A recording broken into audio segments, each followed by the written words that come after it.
Olá pessoal, saudações, boa tarde, ou bom dia, ou boa noite, conforme a hora que estejam me vendo. Eu sou o professor Vieira e este é o canal Antônio Vieira e vamos dar continuidade a esse problema do cálculo do volume de uma caixa d'água inacessível, começada no vídeo da aula passada, que chamamos de parte 1, e nessa parte 2, então, vamos finalmente calcular essa altura da caixa d'água para que com a área calculada, a área da base calculada no vídeo passado, possamos ter o volume da caixa d'água.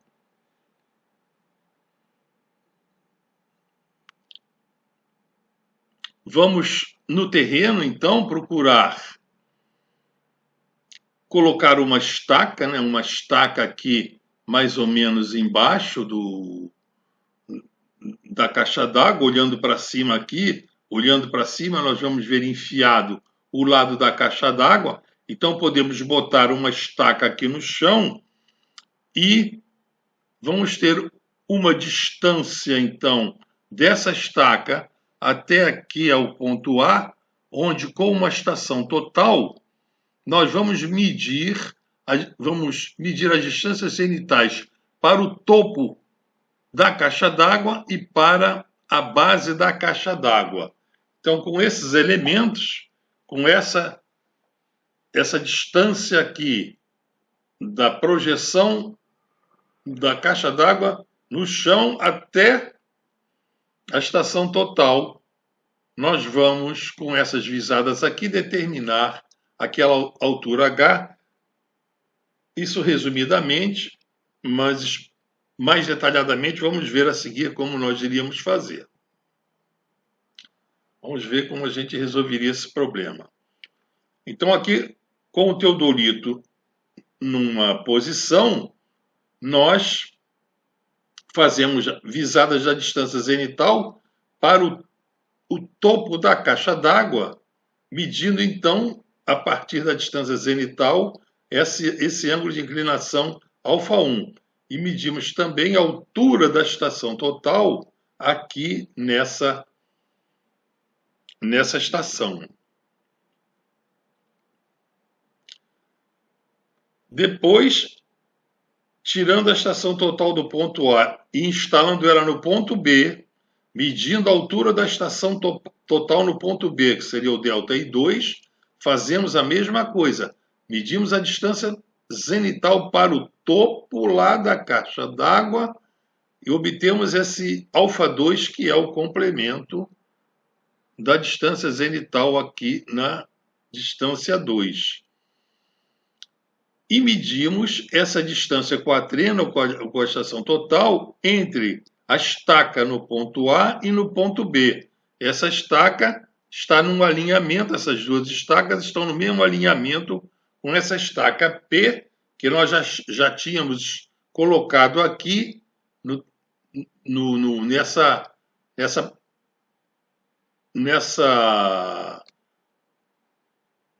baixando-se aqui, olhando-se aqui para o alto e vendo-se que aqui há uma coincidência do lado da caixa d'água, então estamos nessa prumada. Podemos fazer isso com uma razoável precisão. Então queremos então determinar com essa figura a altura, essa altura H1. Então o resumo das medidas são essas. Medimos α1, α2, a distância, a altura do instrumento e no A e no B, né, ΔI1 e ΔI2, e a distância entre essas estacas A, B, D. E vamos calcular então essa distância x e o H1. O que nós queremos é essa altura aqui, H asterisco da caixa d'água. E vamos então procurar chegar nela. Então, nessa figurinha aqui esquemática, nós estamos vendo aqui ela reproduzida e com auxílio, então, da trigonometria, temos esse triângulo retângulo aqui, em que esse ângulo α2 é oposto a essa altura H minúsculo 1 e o cateto adjacente a esse alfa2 é o x. Então, o H1, que é o cateto oposto pela definição de atangente, é o cateto adjacente vezes a tangente do ângulo alfa2. E vamos calcular novamente essa altura H1, mas com esse triângulo maior aqui, esse triângulo grande, também retângulo aqui nesse mesmo ponto.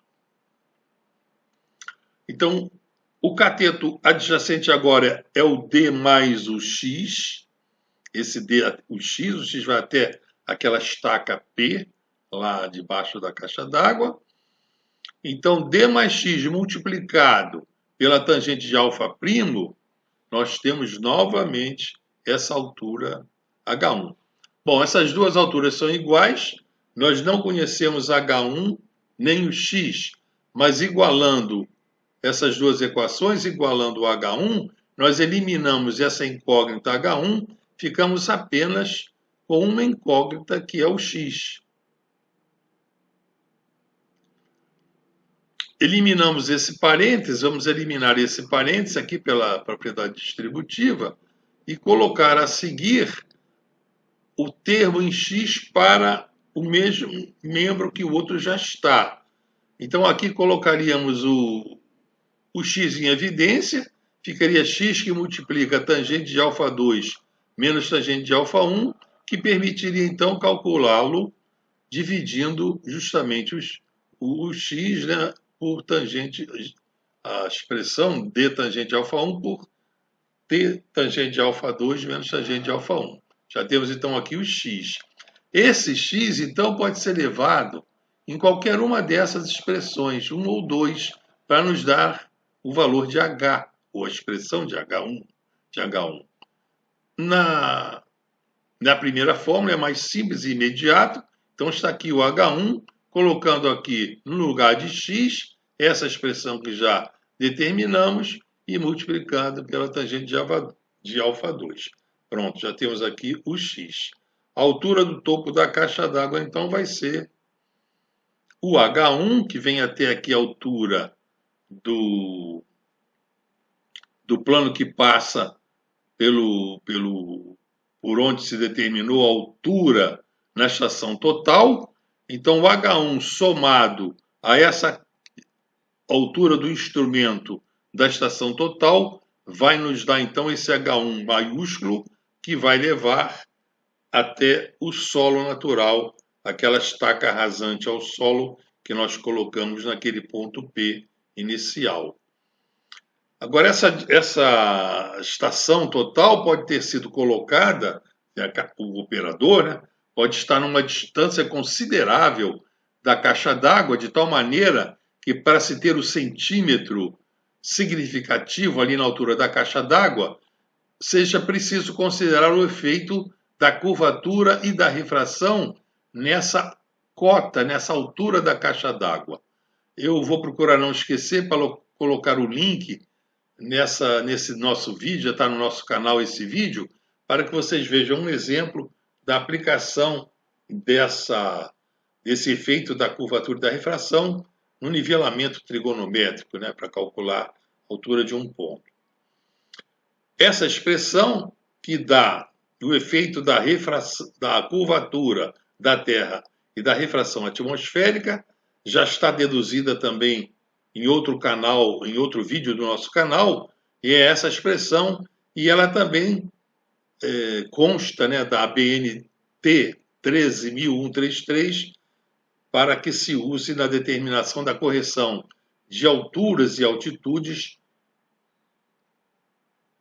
em casos em que a curvatura da Terra e a refração tenha que ser levada em conta.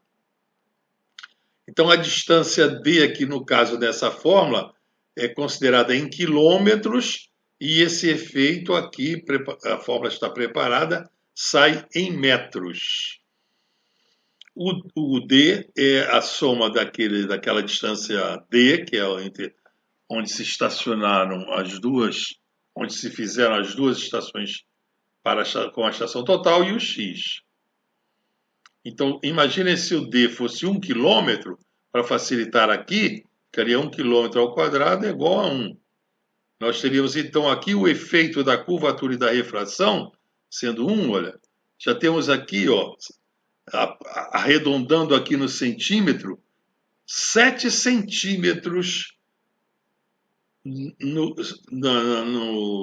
de efeito da refração e da curvatura ali na altura daquela cota que vai nos dar a altura da caixa d'água.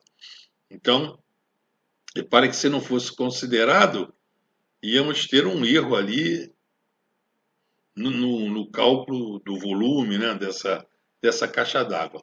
Então, a altura final do topo da caixa d'água vai ser aquele H1, ao H1 calculado, somando a altura do instrumento. Um momentinho. Pronto.